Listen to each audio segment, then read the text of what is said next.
चीता से शादी। नांदेड़ नाम का एक गांव था। वहां ईश्वर नाम का एक व्यक्ति था।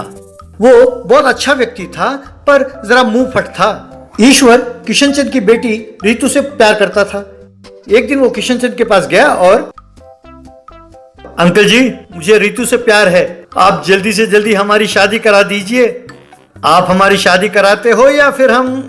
ना बेटे, अपने मुंह से कुछ ना कहो, फिर गड़बड़ हो जाएगी।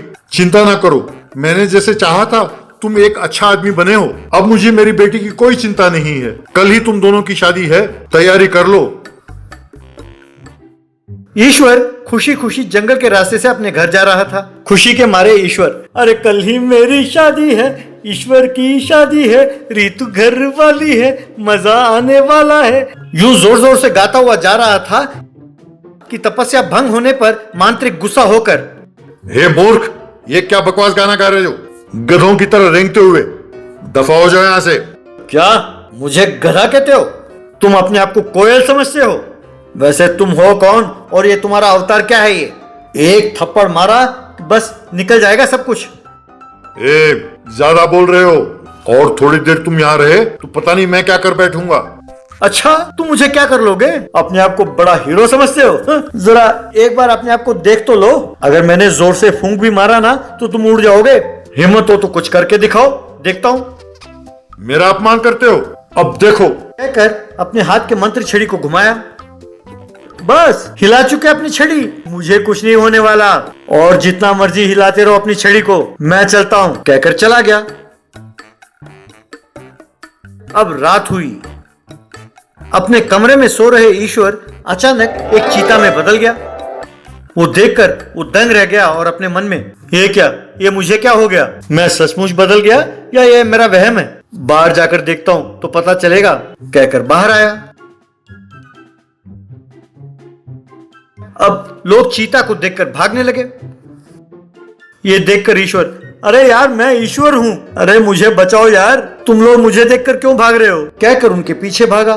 पर लोग उसकी बातें ना सुनकर, अरे यार चीता, अरे भागो, चीता आ गया, चीता, कहकर भागने लगे। सवेरे होते ही फिर से चीता ईश्वर में बदल गया। तब किशनचंद ईश्वर के घर आया और रीतू की शादी ईश्वर से करा दिया। शादी के बाद ईश्वर रीतू से, रीतू तुमसे मैंने एक बात कहनी है। पता है, रात को मैं चीता में बदल जाता हूँ। हटो जी, कैसे बातें करते हो, मुझे शर्म आती है, कहकर अंदर चली गई। तब ईश्वर अपने मन में, ये क्या, ये शर्मा के अंदर चली गई, पता नहीं क्या उम्मीद लगाए बैठी है। रात को जब मैं चीता में बदल जाऊंगा ये अपने घर भाग जाएगी, ये उसने सोचा। रात हुई। रीतू अपने कमरे में आई। वहां पलंग पर उसने एक चीता को देखा और जोर से चिल्लाकर भाग गई। ईश्वर अपने मन में, ये जरूर अपने मायके चली गई होगी, यूं मन में सोच रहा था कि रीतू एक बड़ा डंडा लेकर कमरे में आई और चीता से, क्यों चीता, तेरी ये हिम्मत, तुम मेरे ही घर आओगे? अगर मेरा बहादुर पति चीता जैसा यहाँ आता तो तुम्हें खा जाता। मैं उनकी पत्नी हूँ, मैं तुम्हें चबा नहीं जाऊंगी, पर डंडा से मार मार कर मार डालूंगी। तब ईश्वर अपने मन में, लगता है ये भी मेरे जैसे ही मुंह फट है, पता नहीं इस डंडे से क्या करने वाली है, हम इसे थोड़ा डराते हैं, कहकर रीतू को कह के डराया। तब गुस्से में आकर रीतू डंडे से उस चीता को बहुत मारा। वो मार खाकर चीता इधर उधर भागने लगा। रीतू खूब मारने के बाद चीता नीचे गिर गया। ससुराल आई पहले ही दिन चीता को मार डालने वाली पहली महिला कह के इस गांव में मैं मशहूर होने वाली हूँ। अरे पति को मारने वाली पहली नववधू का भी खिताब तुम्हें ही मिलेगा। अरे बहादुर महिला, तुमने मेरा ये हाल क्या कर दिया, मैं तेरा पति ईश्वर हूँ। ये सुनकर रीतू, क्यों जी, क्या सचमुच आप हो? यानी सवेरे जो आपने कहा था कि आप चीते में बदल जाओगे, ये वही था? हाय रे, ये जाने बिना मैंने तुम्हें क्यों मारा इतना, मुझे माफ कर दो। आप वैसे बदल कैसे गए? मैं जानती हूँ कि आप मुंह फटो किसी को कुछ कह दिया होगा और उन्होंने आपको श्राप दिया होगा, यही है ना? हाँ ये सच है। कल तुम्हारे घर से लौट रहा था तो रास्ते में एक मांत्रिक को मैंने खूब तंग किया। उसे खरी खोटी सुना दी। उसी ने ये श्राप दिया मुझे। अब समझ में नहीं आता कि क्या करूं। अब इसमें समझने वाली कौन सी बात है, जाकर उसके पैर पड़ते हैं, वही हमें रास्ता दिखाते हैं। कहकर चीता और ऋतु दोनों मिलकर जंगल में मांत्रिक को ढूंढकर मांत्रिक से माफी मांगा। तब मांत्रिक ने अपने छड़ी घुमाया और एक बिजली कौंधी और चीता ईश्वर में बदल गया। मांत्रिक को प्रणाम किया और घर चले गए। Mini stove miniature mutton curry. Keshavpur नाम का एक गांव था। उस गांव के सब लोग महाकंजूस थे, ईर्ष्यालु थे।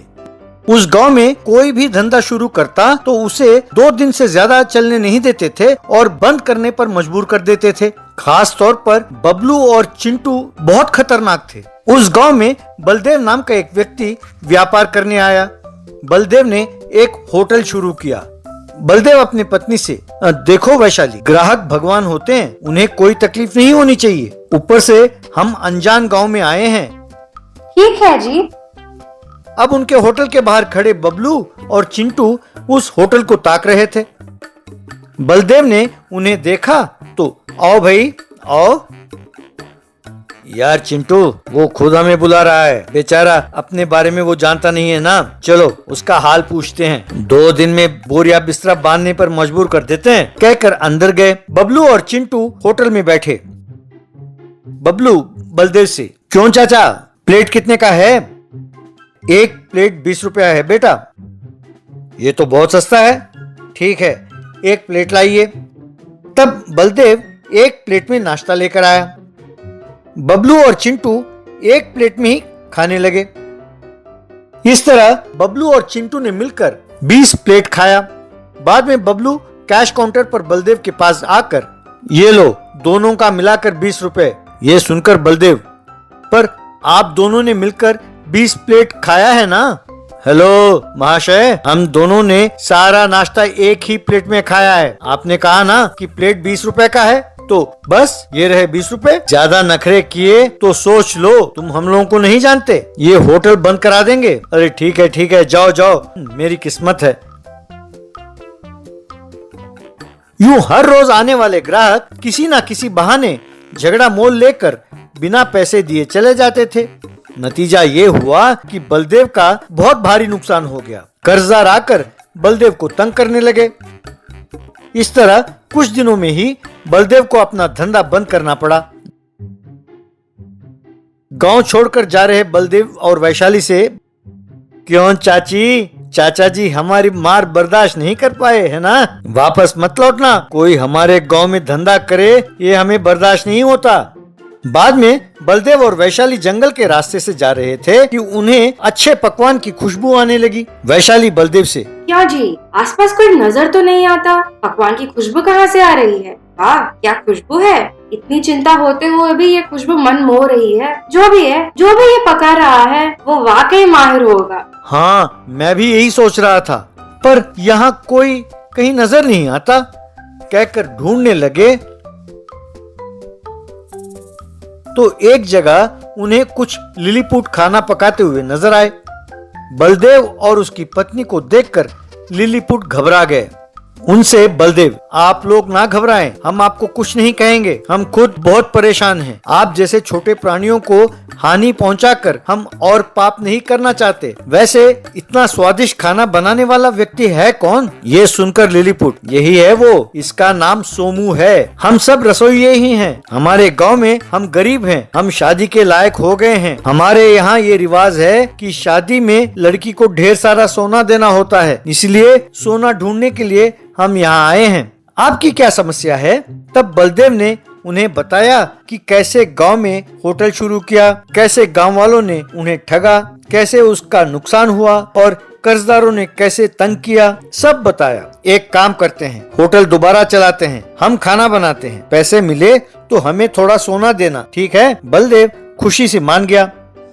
फिर बलदेव दुकान के बाहर खड़ा होकर, आओ भाई आओ, लजीज मटन करी के साथ खाना, केवल 50 रुपए। देर ना करें, 3 महीने का टोकन पहले ही ले लीजिए। आओ भाई आओ। ये बात सुनकर बबलू चिंटू से, यार इस बार तो इसको एकदम चित करना होगा। फिर सब लोगों ने 3 महीने का टोकन खरीदा। अंदर लिलीपुट मिनी स्टोव में मटन करी और राइस बनाने लगे। वाह क्या खुशबू है यार, इसे ढक कर पूरा खाना सफा चट कर देते हैं। यूं सोचकर बबलू और चिंटू अंदर गए। अब वहां लिलीपुट ने छोटे छोटे प्लेट में मटन करी और राइस परोसा। वो प्लेट और उन्हें देखकर बबलू हैरान हो गया। फिर खाना देखकर बलदेव से, हम तुम्हें क्या दिखते हैं? ये क्या इतने छोटे छोटे प्लेट में परोसा? ये तो एक चम्मच भर भी नहीं है। जब दोनों ने एक ही प्लेट में 20 प्लेट इडली खाया तब मुझे भी गुस्सा आया था। वैसे मैंने लिलीपुट को ये होटल बेच दिया है, अब वो जितना खाते हैं उतना ही परोसेंगे ना। खाना हो तो खाओ, नहीं तो दफा हो जाओ। मुझसे जितना कम बोलोगे उतना अच्छा है। मुझे तुमने और इस गांव वालों ने बहुत लूटा है कमीनों। खाना हो तो खाओ, नहीं तो भाड़ में जाओ। भैया अपना तो पॉलिसी है कि या तो गला पकड़ो नहीं तो फिर पाँव। इन ठिगनों ने तो खाना लजीज बनाया है, खाएंगे और नहीं तो क्या कहकर उसे मुंह में डाला। फिर बलदेव ने लिलीपुट को बहुत सारा सोना दिया। सोना लेकर लिलीपुट, भाई साहब हम शादी करके हमारे पत्नियों के साथ यहीं वापस लौटेंगे, क्या हमें आप काम देंगे? बलदेव हंसते हुए, भाई तुम लोग तो हमारे परिवार जैसे हो, जब जी में आए यहाँ आ जाना।